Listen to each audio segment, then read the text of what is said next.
Good morning, students of class 6. Today we will take the second section of what happened to the reptiles.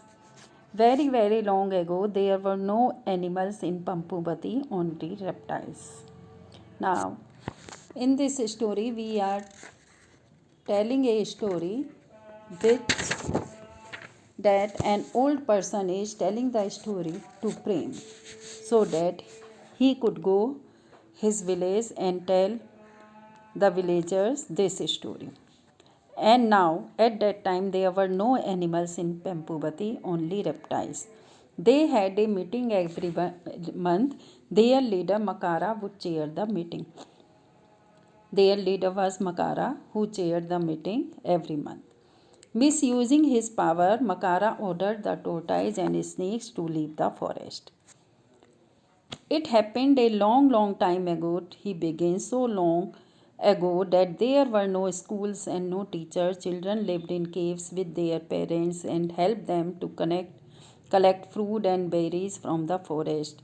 At that time, there were no school and children lived with their parents and they helped their parents to collect fruit and berries from the forest. At that time, there were no tigers or panthers or elephants in Pampuvati forest, as I told you that there were only reptiles. What are the reptiles? Snakes, crocodile, turtles, lizard were there. And you know that a reptile has scales on its body and it lays eggs. As you know, reptile has scales on its body and it lays eggs. Every month, the reptiles of Pampuvati have a meeting. Everyone came, the pretty, excited snakes, slow, thoughtful tortoise, clever, quick lizards, and the moody crocodiles, grumpy,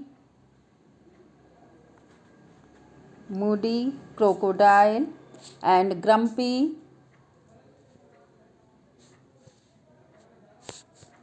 Grumpy means ill tempered. Grumpy because they were out of water. The president of these meeting was Makara, the biggest crocodile of the forest. Now the president of the meeting was Makara, who was the biggest crocodile. All the animals thought he was very important. When someone is strong and powerful, you know it is difficult not to go along with what he says. So, what he says, everybody obeyed him.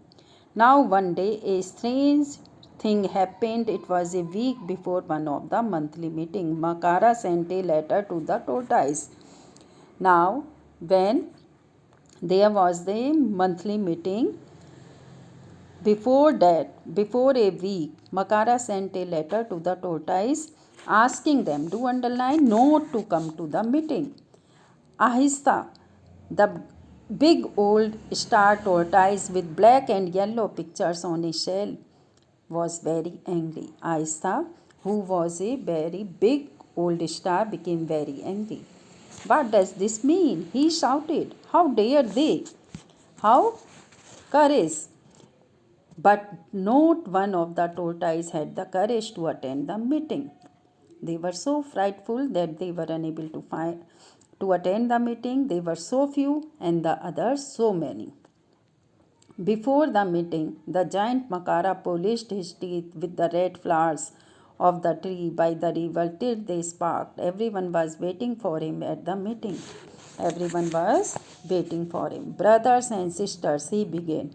All the reptiles, even the beautiful king cobras, stopped talking. Nobody talked when he entered there. Makara continued his speech. I have decided that we don't need the tortoise. I have told them not to come today. Brothers and sisters, can you tell me why we don't like the tortoise? Now he announced that today tortoise will not come as there is no need of them. They are, and he also gave reason what are they felt very uncomfortable, although all animals didn't like this.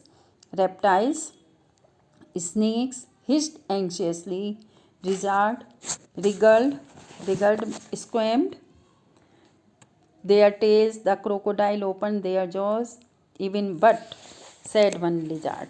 Now, one lizard wanted to say something.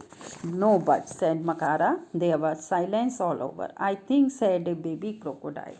No, I think, screamed, cried Makara, so loudly that the fruit in the tree above him rained down.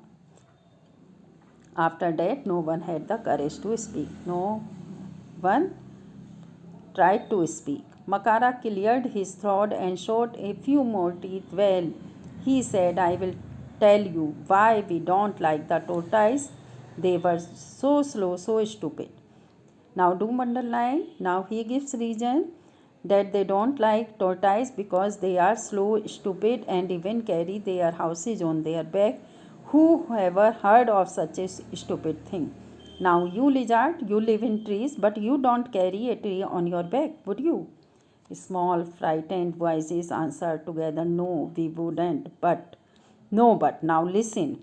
I have told the tortoises that they will have to move out of Pampupati. When they go, we will have more of everything, more food. Do underline. Now, when they move from there, then they would be able to find more food, more water, more space. I want them out by tomorrow, but because they are so slow coaches, they move so slow, so I have given them 1 week time. By next Tuesday, we wouldn't have a single tortoise left in this jungle. So, students, I think you are able to understand this. Thank you.